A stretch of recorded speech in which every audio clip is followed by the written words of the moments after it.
just for starters, what's been your focus this offseason ever since the last time we saw you, I think, at minicamp? Yeah, this past offseason, I just went in with the mindset of what can I do to get better? You know, just same as any offseason. I remember last year, things didn't go exactly how we wanted them, but a lot to learn from. I went in with the offseason with the mindset, let's get better, let's get back to work, and let's see which ways we can do things that we did last year. I feel like I left a lot of hidden yards out there as far as yards after catch, and a lot of plays I feel like I should have played smarter, but, you know, it's a learning curve. It was my first year. Got a lot to look forward to this year, and I'm excited. So after leading the league, I mean, number one in yards, number one in catches. I mean, extremely high numbers. We asked the same question of Josh. I mean, do you feel like, are you thinking, how do I improve on that? You kind of just suggested that you think there's still room to improve, but I mean, do you view that as, boy, this is going to be tough to equal what I did last year? I mean, every year is different. I try not to think too much about last year just because it's a new year. You know, everybody's starting from ground zero. They got a lot to learn from. People who watched us play last year got a lot to watch as far as like finding new ways to stop us and doing different things. I mean, I trust that my coaches, my quarterback, and everybody involved, you know, we're equally working as hard to try to create new ways to make things happen. And we got excellent pieces on offense. You know, as far as like running the ball, we didn't run the ball extremely well last year. That's something I look forward to this year. I know Motor is definitely looking forward to it, and Zach Moss. So it's just, you know, it's a learning curve. I try not to think too much about last year. It was a great year, didn't end well, and I'm trying to keep it going. So we'll see this year. You know, things might be different. Nothing's ever the same. So I'm just control what I can control. How do you personally handle increased expectations? Because obviously there's a lot of people who think this team could make a lot of noise again next year. Yeah, I mean, expectations are exactly what you call them, expectations. You know, as far as like people in the building, people who grind each and every day, as far as like working out each and every day or going to practice.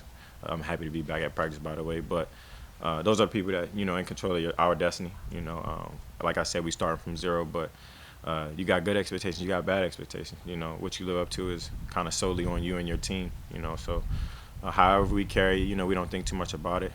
Trying to keep it humble. We went from a team that huge underdogs to people who got a target on your back, and that's just how it works when you win games. So as far as us, you welcome the struggle, you welcome the challenge, and you look forward to it. One of the last images from last year was you on the field with Sean in Kansas City. Cole Beasley said that was kind of a stage that he wasn't ready for because he hadn't been there yet. Yeah. How do you build on that? How do you take that moment and what happened in that game and kind of use it to kind of fuel you and get you ready for this year? You learn from it.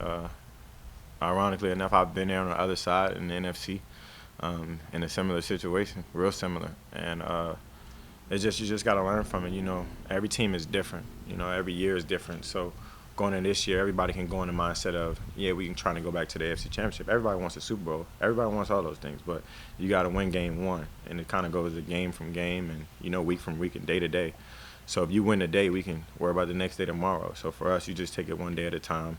And, you know, you have a long view. Everybody has a long view. Everybody wants, like he said, everybody has a lot of expectations for us. But I'm just trying to win today and then win tomorrow and win the games game by game and, you know, kind of like inch it up that way. And at the end of the year, we'll kind of measure the wins and losses and see where we are. But for now, focus on training camp. How far is a strong image? Is that anywhere? Say that one more time. How far is a strong image?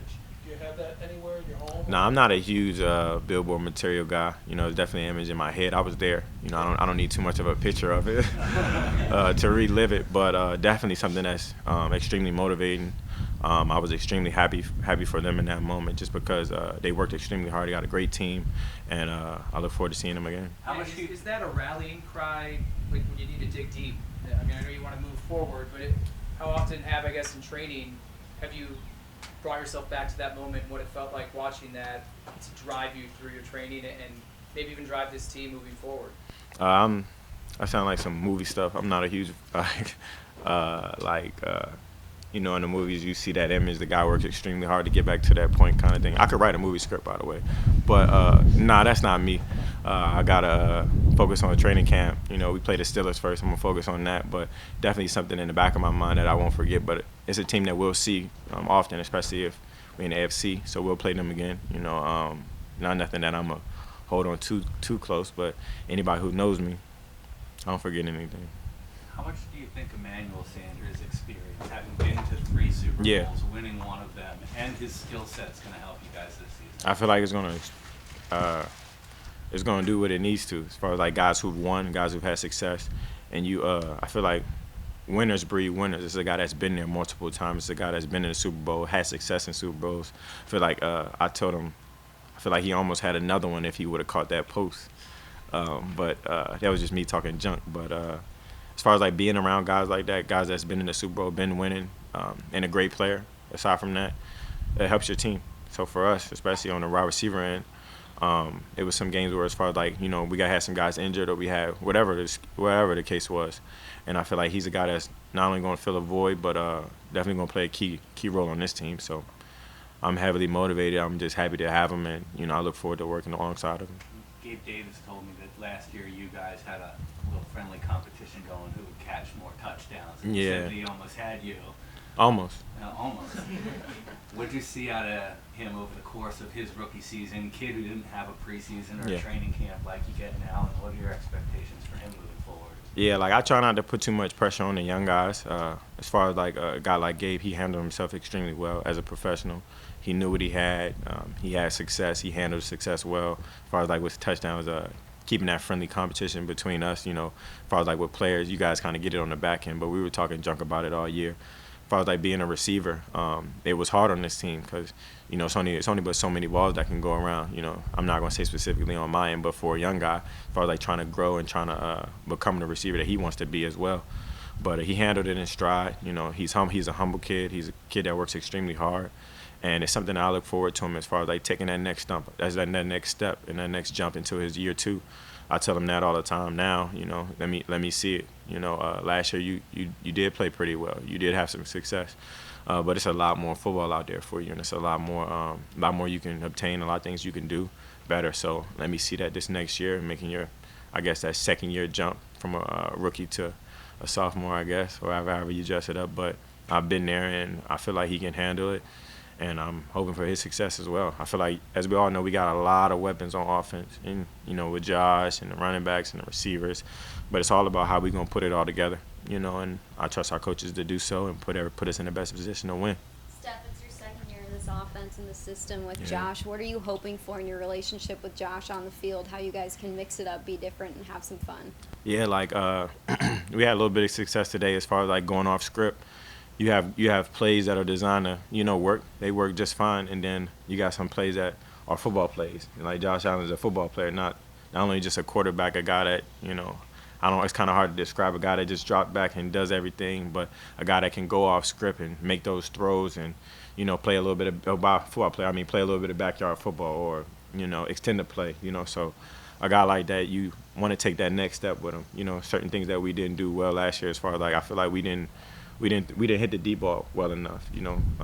We were pretty good. We were pretty good intermediate, but as far as like hitting the deep ball consistently, me being where I need to be when I'm supposed to be there, and him trusting me. So, Carl's like continue to grow that relationship, nurture that relationship, and hopefully we can take another step. We had a lot of success, but every year is a new year, and I want to take another step on him as far as like being the best. After redshirting for the whole year last year, what have you seen from Isaiah Hodgins, and what does he bring to his offense? I was about to say, who redshirted? Isaiah Hodge. Even last year, as far as like he wasn't active, but he was showing me clips as far as like him working out, him learning, him crafting, him kind of applying what he was seeing throughout the year as far as like from us to his day-to-day workouts, because he couldn't do much. And I was like, I see it. Hopefully it translates. That's what I want to see. As far as like you coming out here and being able to compete when you are healthy is going to be the true test. But I can see it clear as day. You look different. You look good. You look like you're learning, because being a receiver is, learning on the fly and, picking up from the guys next to you and the guys that's pushing for you. So he's done a great job up to this point. Hopefully he continues to do that, and hopefully he can have a role in this team. Like I said, it's only but so many balls to go around, and we got some talented guys. But also lucky for us, we got some talented young guys. Guys that might be able to step up and do a lot of great things for us. So hopefully he's one of them, and I've just seen him, develop. Thanks, guys. Thank you. Y'all have a good one.